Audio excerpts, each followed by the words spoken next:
Hello বন্ধুরা, আজকে আমি রাত্রে ডিনারের জন্য বানিয়েছিলাম মৌরি ডিম। তো এই রান্নাটা খেতে খুব ভালো হয়। তো চলো আমি ঠিক কিভাবে বানিয়েছি সেটাই তোমাদের সঙ্গে একবার শেয়ার করে নিই।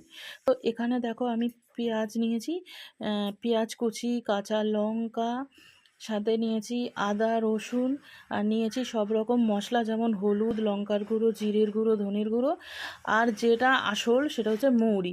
মৌরি তো লাগবেই, এগুলোকে আমি সব একসাথে পেস্ট করে নিয়েছি। এবার এখানে কড়াইতে আমি তেল দিয়ে, তেলটা ভালো করে গরম হয়ে যেতে তেলের মধ্যে একটু নুন হলুদ দিয়ে ডিমগুলোকে প্রথমে ফ্রাই করে নিয়েছি। ডিমটা ফ্রাই হয়ে যাওয়ার পর ওই তেলের মধ্যে আলুগুলো দিয়ে আলুগুলোকেও খুব লাল লাল করে ভাজা করে নিয়ে আলুটা তুলে নিয়ে এবার ওই তেলের মধ্যেই পেঁয়াজ কুচি, ক্যাপসিকাম কুচি আর টমেটো কুচি, এখানে পাকা টমেটো কাঁচা টমেটো দুটোই আছে, তো দিয়ে আমি ভালো করে এটাকে একটু ভালো মতন করে ভাজা ভাজা করে নেব।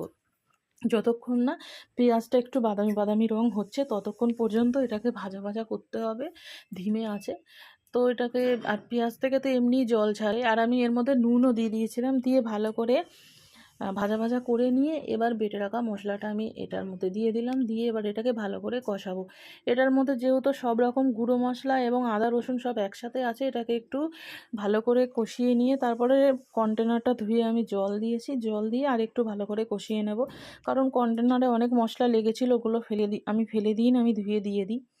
তো জলটা শুকিয়ে গেছে আর মশলা থেকে তেল ছাড়তে শুরু করেছে যখন, তখন এর মধ্যে আমি আলু আর ডিমটাও দিয়ে দিলাম। আলু আর ডিমটা দিয়ে আর একটু ভালো করে আহ, ভাজা ভাজা করে নেবো, এবং মশলাগুলো যাতে ডিম আর আলুর মধ্যে ঢুকে যায় সেই জন্য। তারপর এটাতে এবার জল দেবো, আলুটা সেদ্ধ হবে। আলুটা যতক্ষণ না ভালো মতন করে সিদ্ধ হচ্ছে ততক্ষণ এটাকে ফোটাতে হবে। তো এটা জল দিয়ে আমি ঢেকে রেখেছিলাম, কিছুক্ষণ পর দেখো ঝোল কিন্তু ফুটে গেছে। আর আলুটা তখন একটু শক্ত, ভালো মতন করে সিদ্ধ হয়নি, সেজন্য এটাকে আর একটু ভালো করে সিদ্ধ করতে হবে। তারপরে আমি আবারও ঢাকা দিয়ে কিছুক্ষণ ফুটিয়ে নিয়েছি। তারপরে আমি দেখলাম যে না, মোটামুটি সবই আমার মানে আলু সিদ্ধ হয়ে গেছে, সব কটা আলুই, এবং ঝোলটা অনেকটা কমে গেছে। আর একটু কমাবো, যেহেতু এটা একটা ভাত দিয়ে খাওয়া হবে না, সেই জন্য এটা একটু গ্রেভি গ্রেভি রাখলেই ভালো লাগবে।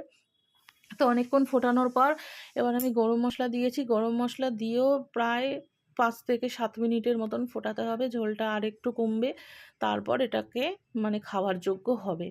তো এরকম মৌরি দিয়ে সব রকম রেসিপি ভালো লাগে, আমি চিকেন দিয়েও করেছি, মাছ দিয়েও করেছি, আর আজকে ফার্স্ট টাইম ডিম দিয়ে আমি চেষ্টা করলাম, আর দেখতেও খুব ভালো লাগছে। তো এবার আমি গ্যাসের ফ্লেমটাও অফ করে দিয়েছি, আমার রান্নাটা একদমই হয়ে গেছে।